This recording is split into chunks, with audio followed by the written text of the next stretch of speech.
Thanks a lot, Adam. As Sumit said yesterday, no Adam, no PyTorch. So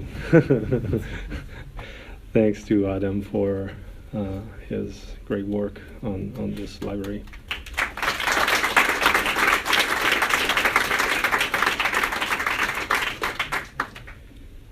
Okay, so let's fire up a new notebook.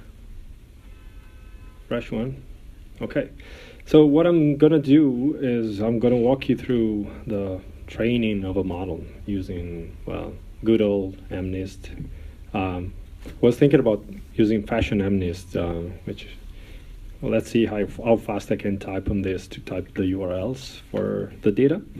But I wanted to show you the construction of a model, convolutional neural network, then we'll look at the ResNet, then we'll try to classify numbers or clothes. I'm going to decide in the next 5 seconds with a recurrent network.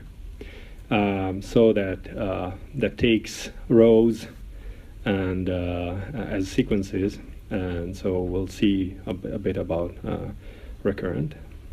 And then if there's time, we go into variational autoencoders, although I don't think we'll have the time. Mouse is working, yes, okay. So we're gonna start by importing Torch.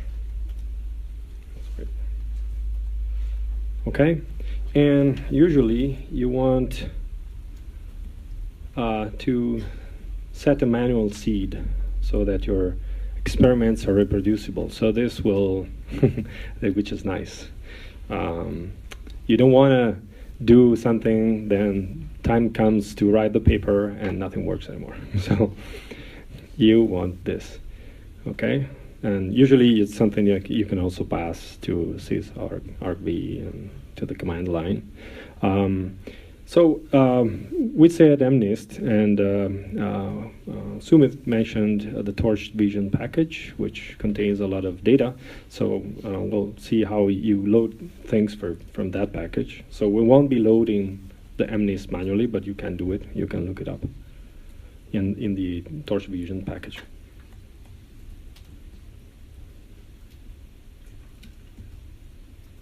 Whoop. Okay, so we have a data set. The data set, and we can load up the data. Sorry about that. The Torch Vision has a few transformations that you can do. So it's very nice to be able, for example, to load data and normalize it on the fly. So we'll see how we do that. So we have, oh sorry, I have to import from Torch Vision. Sorry.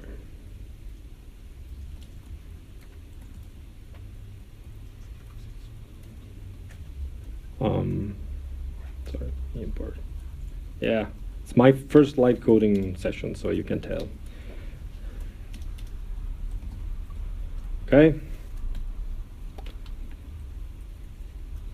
And so you can say that you want to compose a function, a transform, in which you take the data. For example, you turn it into a tensor, and then normalize what you get, and then you can choose how to normalize it.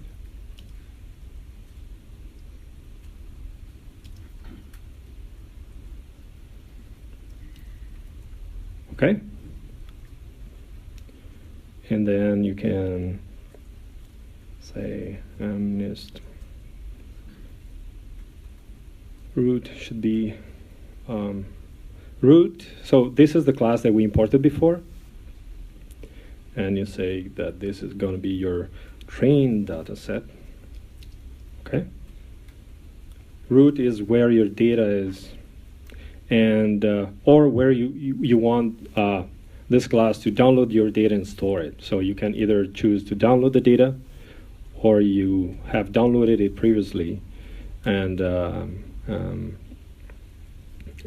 you already have it somewhere. In this case, I have it in a directory called ../data. And then we want to know if we are loading the training or a data set or not. We assign a transform, okay? So the loader will automatically apply the transform upon loading. And then we can say that we already downloaded the data. And of course it doesn't work. Well, wait, probably the location is not the right one, sorry. Let me do this. Okay, it's data sets. Data sets and list. Yeah, sorry about that. It was data on my box.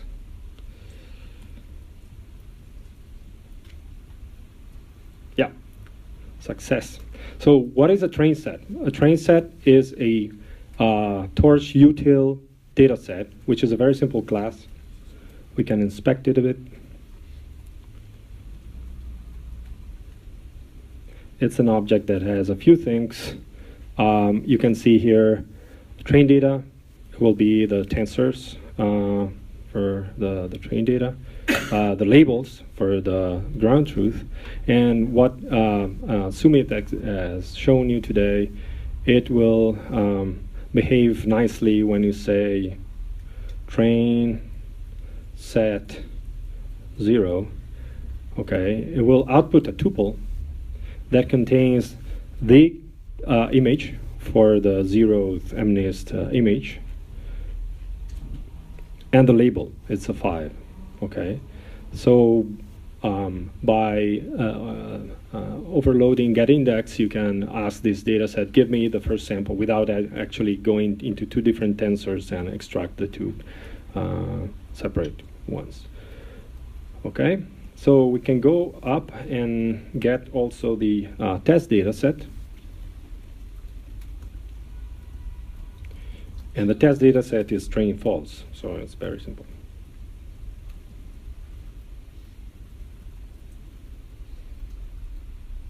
Okay, and we have the test data set. We can show the image.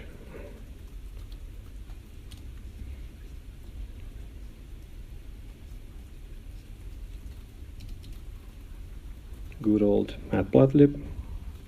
We import NumPy. Okay, and we import a nice little utility from Torch Vision called makeGrid. makeGrid is great because it makes a grid out of samples, and it expects a data set, tensor shaped as batch, channels, height, width. Okay, so the Torch convention for tensors containing images. And we can write a little show function that will show it. So plot in show np transpose. So why do we use np transpose here? Who answers while I type? Because? We're actually transposing. Yeah, why? What are you actually transposing? The channels. Yeah, because the channels in Torch have a different convention with respect with kind of the rest of the world, except Teano, which was like this. So, okay. And then we can switch off the axis. So we are doing things from scratch because we want to show that there is very little magic in all this. So you can really have control on all the various steps, and you can build it up from scratch easily. Okay, so maybe we can show makeGrid of the train set, train data, maybe the first 10 samples, okay? And this is a little thing that I'll, okay? Why did I use unsqueeze? Because the train data set, since MNIST is a grayscale image, has batch, height, and width. So we are missing the channels. By doing unsqueeze, I add a dimension to the tensor so that the second index 1, the second dimension, is as dimension 1. It doesn't cost anything. It will not reallocate anything.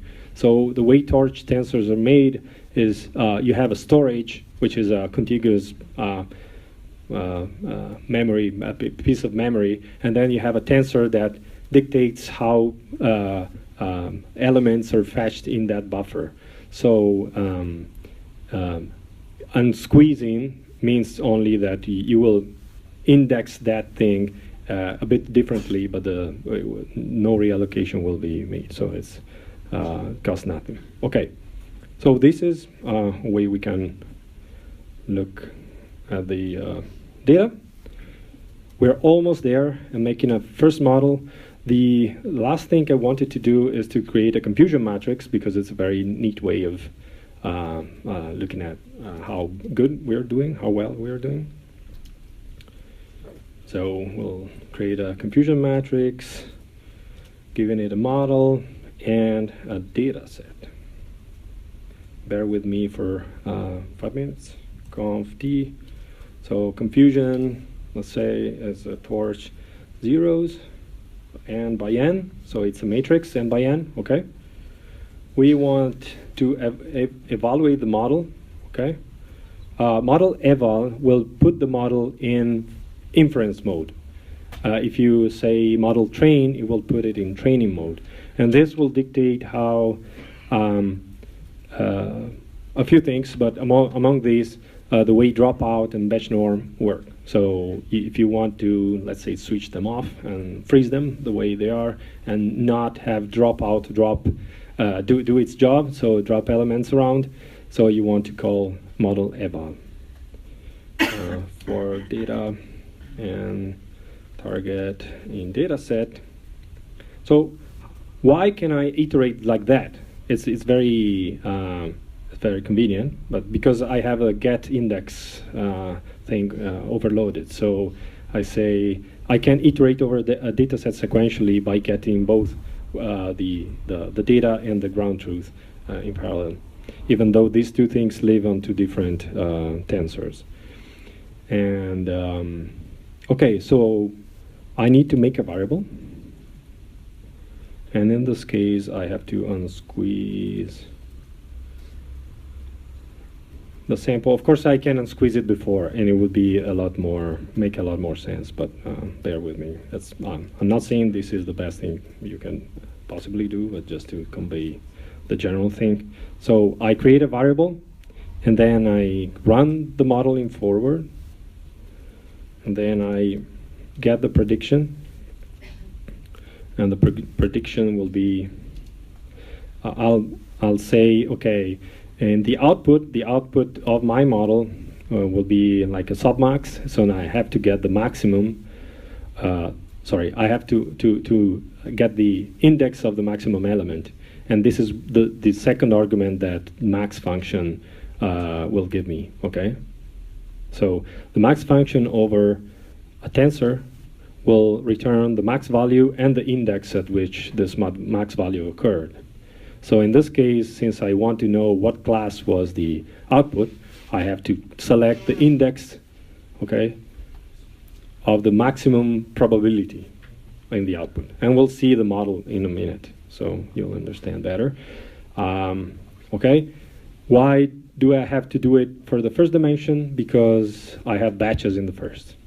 So okay, so I have batch and probabilities. Okay, and then I normalize it.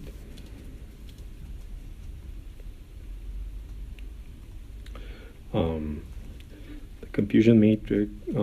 Wait. where of course we're missing a piece, which is that the target prediction. So the target prediction 0 of the confusion matrix has to be increased by 1, and then I have the confusion matrix here that will. Okay, and we are set. We can even show it. Okay, right. We're ready to go with our first model. Okay. If we, oops, for I in range because.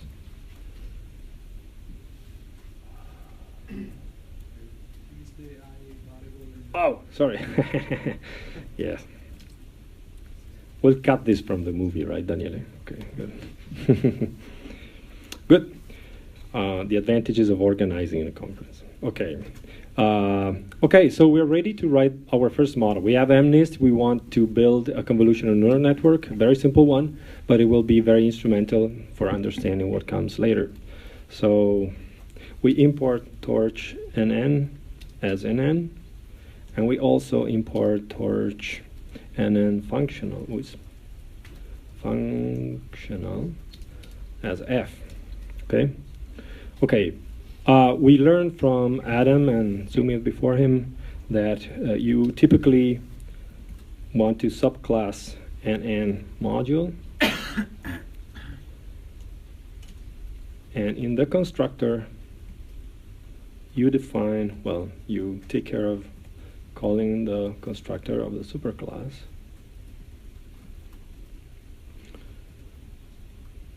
Okay? And then you create the modules that contain parameters that need to be optimized.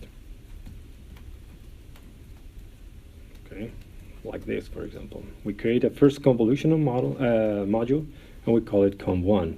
And then we create a second convolutional module, filter, whatever you want to call it, layer. Okay, and we go to from 10 to 20. What are these 1, 10, 10, 20 are the number of channels. So you get one channel in input, and it fans out to 10 channels, a kernel size of 5. And conv2 will go from 10 channels to 20 channels. Okay. Then we want to put a little dropout here.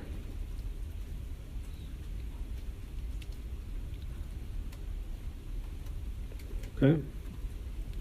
And dropout will drop things out with a probability of 0.5. And then we have our fully connected layers. So very vanilla. So here we have to kind of get, so this is the part where things are dependent. I'm sorry, I'm scrolling up. I see people trying to stretch their neck. Okay. This is where things get dependent from the size of the input. So up until here, we have no dependency from the size of the input, except that we have, since the kernel size will determine, depending on how we pad out on the border, will determine that the input will shrink in the output. So we have to have something survive this chain of convolutions, but we are not dependent on the size of the input. So we have no placeholders like you have, for example, in TensorFlow, right? You don't have to know it. But where you have to know it, it's here, because you have a fully connected layer that has to have some dimension. So you will flatten what comes out of here into a flat tensor that you will feed into the fully connected layer. Okay, so then we can create another one. And at this point, we can just go from 50 to 10, which is exactly the size of our the space where we want to make a prediction. And all we have to do then, so what we did here is just instantiate things that can be called. Okay, so conv1 can be called. Conv1 has underscore call method that has been implemented and will run the forward in a proper way. Okay, so typically you have the input as x, and so let's say you have x, okay, in input. Then you want to make a convolution, first convolution, okay, and then add max pooling to that. And since max pooling doesn't have any state, then we can just use the functional interface here. Okay, f dot max pool, sorry, 2D, okay, 2, okay, with a size of 2. So our x has gone into a convolution, then it does a max pooling, and then we have our activation function again. This activation function has no internal state, so we can use the functional interface. Just to mention it, you can even use the convolution in the functional interface, so you're not forced to register modules up there, but the point is that you have to provide, so the functional interface has no state, it's purely functional. So you will have to provide the input and then the weights and the biases and so on. Where this is useful, it is useful for weight sharing, because you can instantiate your convolution up there, and then down there, if you have a convolution that shares the same weights, you can use the functional interface and pass the weights of the first convolution as the weights in the functional interface, okay, in the functional call. So this is a very easy way to tie the weights of two convolutional layers. Okay. So we can name this x. There's no problem, you know, since you will have, in this forward function, you will have several back and forth, you know, several calls, and the input will flow to the output. It's customary to use the same name. Okay, so we got out of our first ReLU. Then we can get into our con2. But at this point, we want to have the dropout. Okay? Good. And still, we have the same thing as here, so max pool and ReLU. If something is not clear, please stop me before we go ahead. Okay? Okay. So we have two convolutions, and now we would like to enter a fully connected layer. What do we have to do now? Flatten, exactly. Flatten the tensor. Okay. This flattening is, again, cost-free. Is just like the unsqueeze before. So you have to think about the storage. It's contiguous, is ignorant of where you have to go to the next line or the next plane and so on. It just have a flat memory array with a certain type and numbers in it, and the tensor know how to index in there. So the view is completely, basically cost-free. It doesn't cost anything. In this case, I used -1 because it means, you know, I want to use this number in the last dimension, and whatever batches you have, you just keep them there. So it will, based on the total size of the tensor, it will infer what is the first size. So I don't have to tie the definition of this module to the batch size, for example. Okay, so now I can go into the fully connected. I have my activation, and it's the first activation, and maybe I want to use another dropout here. Okay, this bit of magic is what you need to have functional dropout work. So modules have a property called training. Training can be true or can be false, depending on whether you want to use for example, dropout or batch normalization. A bunch of modules behave differently in inference and in training. So when you say model eval, training will be set to false. When you say model train, training will be set to true. Submodules registered in init know about this flag, and the parent module will propagate the training flag downwards, okay, to the children. Of course, if you do the same with a functional only lives in the forward function, so it doesn't have a life on its own. It doesn't have a social life with the other modules. It has a life on its own. It just survives for the forward. So we have to explicitly provide the training flag. Okay, that's why training equals self-training here. And then we have self fully connected to, and we can return X. We can do a softmax here. We can do a softmax somewhere else where we can do a log softmax here. Okay. That's the same thing. Sorry.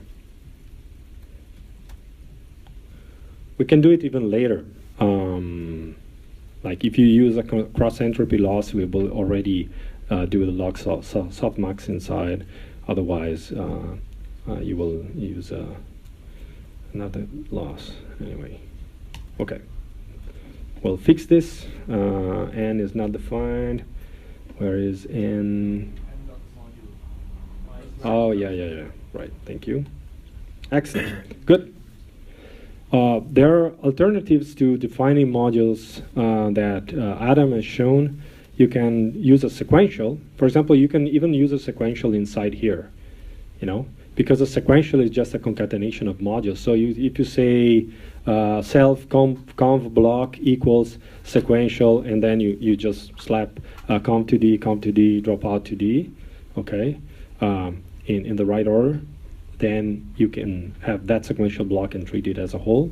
Or you can even use an ordered dict to, I'll show it very shortly here. I don't want to make a big fuss about it, but you can have an N sequential and use an ordered dict, which is like a dict, but it's ordered. So it preserves the order in which you set stuff in. And so you say conv1, NN, conv 1D, 110, 5, okay? And then you go on. And this is convenient because they get registered. So this is exactly equivalent to this. So the module will see the property conv1. It will so when you will have instantiate CNN, there will be a CNN a model dot conv1 there. Okay, so you can use an ordered dict. This is in the collection module in Python, but it's just a convenience. You don't need to know it. Okay, so we are ready to train. Okay, and to train, there's no .fit function. We have to do something manual, which is fun. So from torch autograd import variable. As you saw, we didn't use any variable here. Okay, it was all things flowing through, but we didn't instantiate anything. So we need to import it. Torch optim as optim, and this is the optimizers. I'll show you also what's a scheduler, and we'll get to it in a second. Oh, sorry.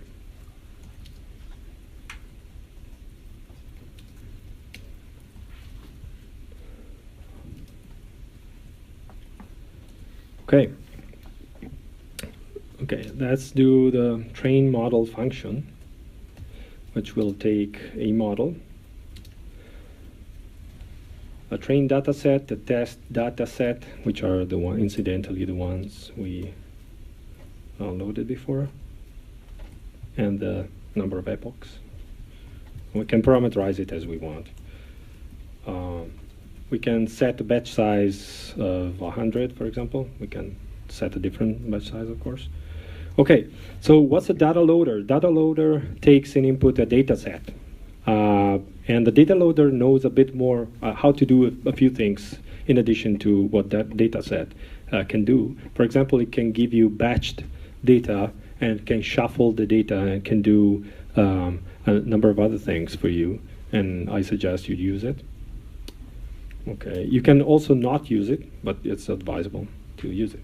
Train loader. So it's a data loader instance where we say train data set, batch size will be batch size. You can make it an argument to the function, of course. And then we say shuffle true, because we want data to be shuffled before while we're iterating during training. And then we have a test loader.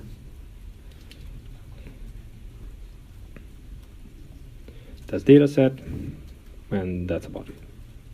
Okay. We can instantiate an optimizer. We'll go for SGD. The optimizer wants you to pass it the parameters of a model, and we'll see when we instantiate our CNN model. We can do it in a second. That you can ask for the parameters. The parameters are the total parameters that the model sees. We've seen that this is why you want to instantiate things here, because as these modules get registered, so the top level module will know about these and will be able to give them their parameters. So it's a recursive thing that goes down. And learning rate, momentum. There's a bunch of optimizers. Each optimizer has its own parameters. Okay. The optimizer doesn't have any learning rate decay. Okay. The optimizer only knows about the learning rate. This is something that comes up in design of PyTorch. So things are not going beyond their scope. Things happen within one iteration. The graph gets recreated every time, and so on. So forward gets executed every time. So every time you call forward or you call this model, these things will be done from scratch. Okay, so it's not that you build something and then that something gets reused. It's always thrown away and done again, unless you trace things. And so the optimizer doesn't go beyond its boundaries. It only knows about one thing, which is about its own learning rate. But you can change the learning rate by having a scheduler that takes the optimizer in input. You can give it a step size and a few parameters. You can look up the documentation for this one, but this is an example. I just wanted to show you that you can use the scheduler and pass it the optimizer, okay? So it will take care of changing the learning rate inside the optimizer. Okay, so now we can have our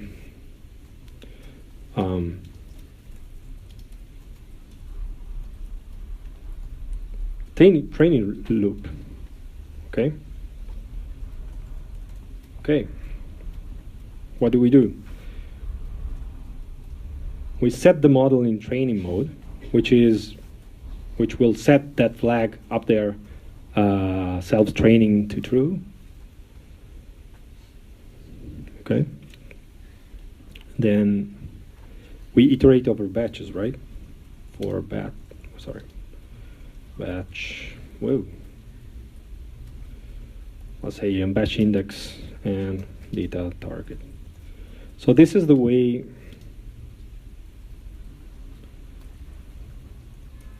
the data loader will give you stuff. Okay, it will give you the data and target already batched and shuffled. Enumerate will give you also the index of that iteration. So batch, and it's essentially the number of the batch, which is not really useful except for login purposes. Okay. Okay, so what do we do now? So data and target right now are tensors. Okay. So we have to turn them into variables. And this is done every time, okay? So it's not something with placeholders and stuff, okay? Then we have to zero all the gradients. So we have to tell the optimizers to go into the parameters and go to their gradients and zero them out. Because as Sumit was saying this morning, the first part of this event, gradients are always accumulated in leaf nodes. Then we just take the model, and take the data variable, compute an output, and then once we have an output, we have a softmax output, right? For the batch, it's batched, so it's a tensor that has batch number, the number of item in the batch, or sample in the batch as a first index, and so we can compute the loss. The loss doesn't have any parameters. Okay, so we have a negative log likelihood loss, and we compute it here explicitly. And when you have the loss, we backpropagate by computing loss.backward, and this will collect values of gradients in leaf nodes. Okay, so now if we wanted to do it manually, we could update the parameters according to the values of the gradients, but we have the optimizer that will do it for us because we do not necessarily want to use a stochastic gradient descent, right? So we extract that out. But if you look into the code for the optimizer, it's interesting because it does exactly what we have talked about right now. And if you use a scheduler, you want to also compute the step for the scheduler. So this will step the learning rate and make it decay according to what's going on. Okay. In this case, well, we can also avoid having the scheduler. We can comment it out. Okay, and then, okay, and that's it. So maybe we can. Okay, I would say now we can check how the test data set is doing. Okay. Okay, model eval. So by doing model eval, I go at the model and I set the training flag to false.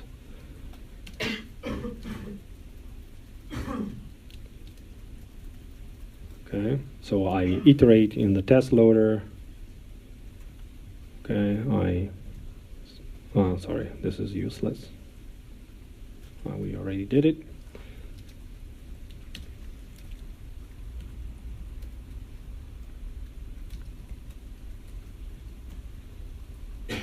Okay.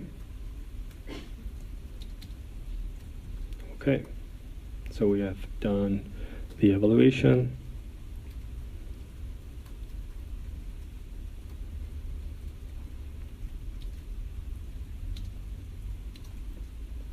Okay.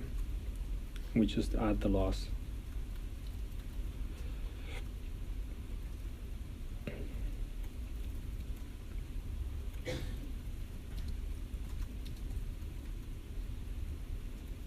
Yeah, we want the net loss and just the number. And then we can count how many correct.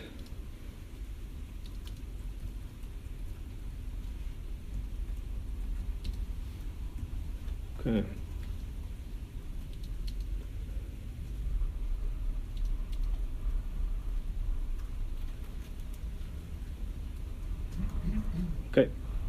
So this will count how many known zeros I have here. Okay, so the number of correct. Okay, then we can say that test loss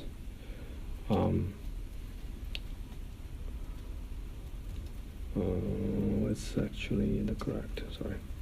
Okay, and we can print it out. Oh, we can have to average, sorry. Test loss and test data set. Okay, and we just print the test loss and the correct ones. Correct over test data set, and since we are in Python 2, unfortunately we have to make sure it's a float. Okay, and at the end we can also call our confusion matrix with our test data set. Maybe you did end it once. Okay, I think we're done with our function. Yeah. Why do you want to apply the test for each batch? This is not batched. This is a test loader. Oh, no, it's for each epoch. It's indented here. So at the end of the epoch. All right. And why do you want to do the inference which during? Sorry, no. I thought you would do this after the training. Yeah, well, you see the numbers on the your performance every epoch on the test data set, right? I see. So if the test error, if you're overfitting or something like that. Okay, you can of course print the this loss together, but that's okay. So let's instantiate our model, okay, and we can call this train model function with for the number of epochs that we are interested in. Train data set is, sorry, ongoing up. Oh, set, sorry. Was lazy before and it beat me now.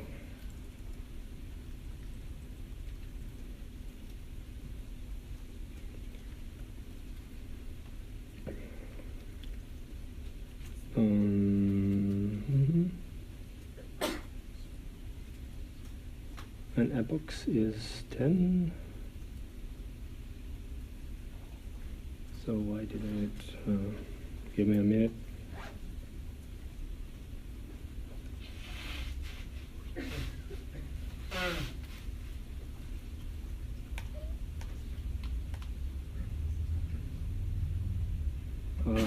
SG, sorry.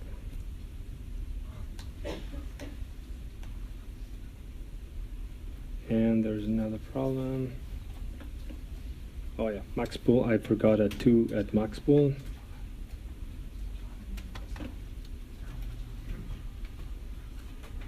Okay. The size of the max pool.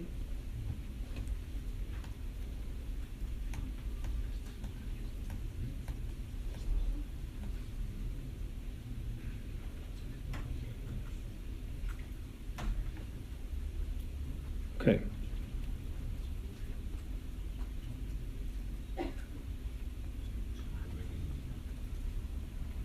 So of course we should have done this in CUDA, and now we'll do it in CUDA. So this is the loss that's been computed. After one epoch, we are 84% correct on MNIST. Okay, and then we can stop the kernel. Okay. And try to do it in CUDA. So in CUDA, what we have to do is simply say model CUDA, right? And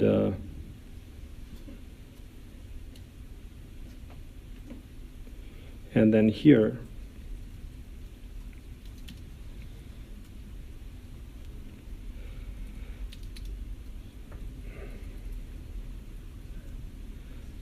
get this tensors transferred to the GPU.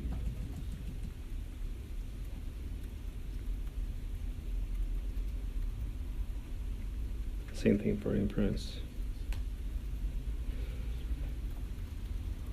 Okay.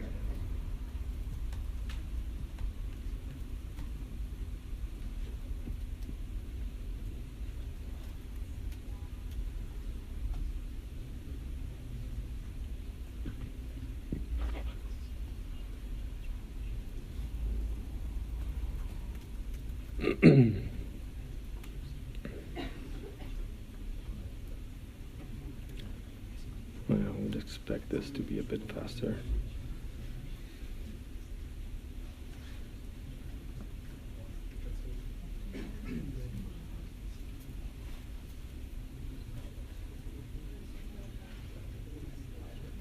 Okay.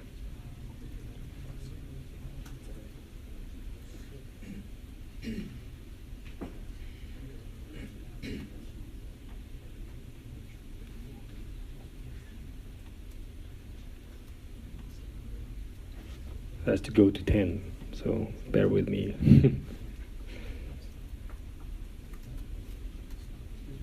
Yep. Yeah.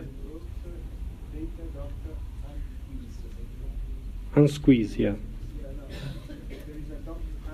Oh man, this will make everything fail, but it's okay.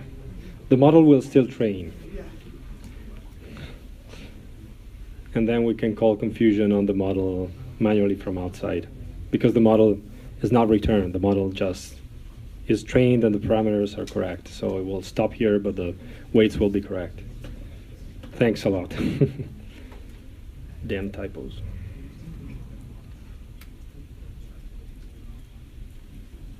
Okay, we're up to a pretty good performance. And yeah, the unquiz. And then there's another error here. Unsqueeze. Okay.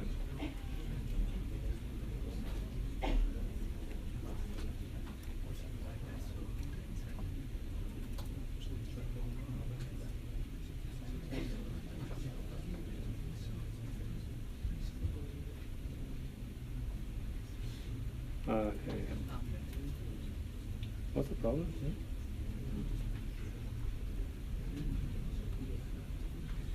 I can feel this. Oh, yeah. Sorry. Okay. So.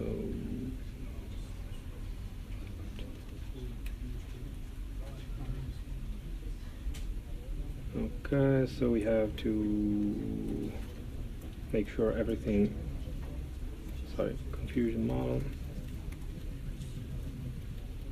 Make sure everything in CPU. And yeah, well, that's our confusion matrix. That's pretty good, but that's an easy problem. Okay. Do you want to see some other model, because we are running kind of late and there's no time for GANs afterwards, so I would hate stealing time for the cool parts. Although, let me know. Is there anything you want to see in more detail? Like we could take 5 minutes to see weight initialization. That takes 1 minute. So what happens if you want to initialize weights for this model? And it's quite easy. You define a function that takes a module, and this function will be called for all modules recursively. So let's say if this function is called on a module that is a convolutional module, we may want to say, okay, look at the kernel size of this.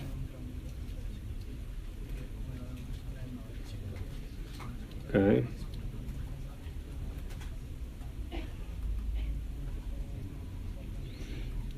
Yeah, we are in 2D, sorry. And then say weight, data, normal. This is an in-place operation. Math, square root, 2 over n, which is a nice initialization here. Import math, okay. And then we can just say model, apply, and we pass it the function. Weights unit, and you have to comb, sorry.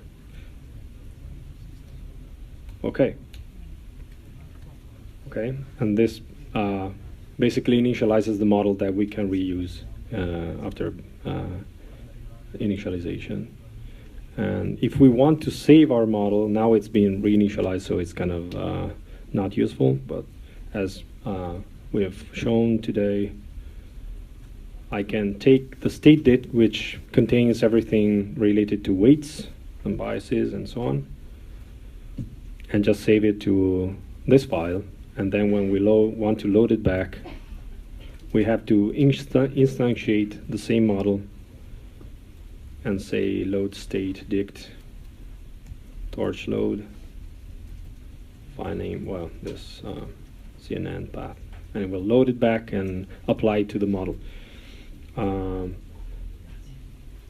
last part, very last part I want to show you is what if I want to retrain this network, okay, but I want to retrain it on fashion MNIST, but I want to keep the convolutional filters the same. So how do I do it? I can load it up this way, and then I can say fully connected one in features equals model fully connected one in features. And this gives me the number of the features in the input layer of the fully connected. If I know it already, then it's fine. Otherwise, I can find out this way. So how the first fully connected funds in and how it funds out. Okay. Same thing for the second.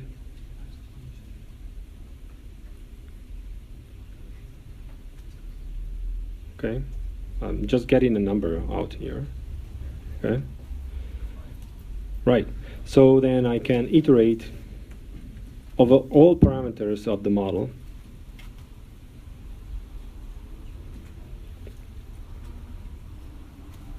And I said that it doesn't require gradient. So I freeze the weights. So the optimizer, so derivatives will not be computed, and optimizer will not apply any change to this. And then I can simply reinstantiate the first fully connected.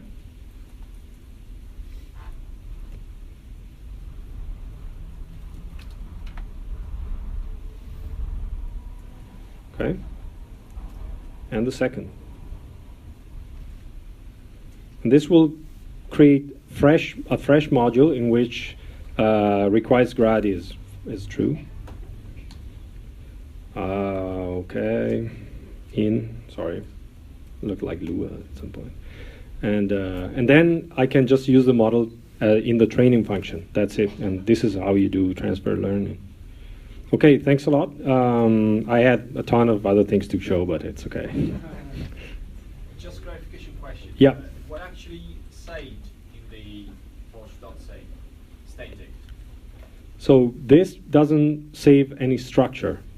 This only saves what module had what weights, essentially. Correct me if I'm wrong. Just the weights with the names of the modules and where they are. So you can restore a whole state of a network, but you have to instantiate the object. Right. So you're just saving the weights. Yeah. Plus buffer and buffers. Yeah. Buffers and yeah. Okay, so it saves also buffers and gradients. Gradients. No. Okay. Yeah. Also, if I want to inspect an intermediate output, I can do it this way. x equals, okay, or in term, okay.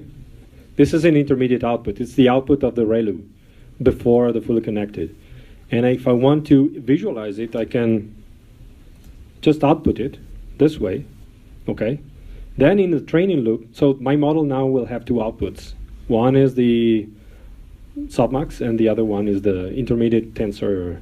So when I'm here, I will get the intermediate output, and I can just plot it.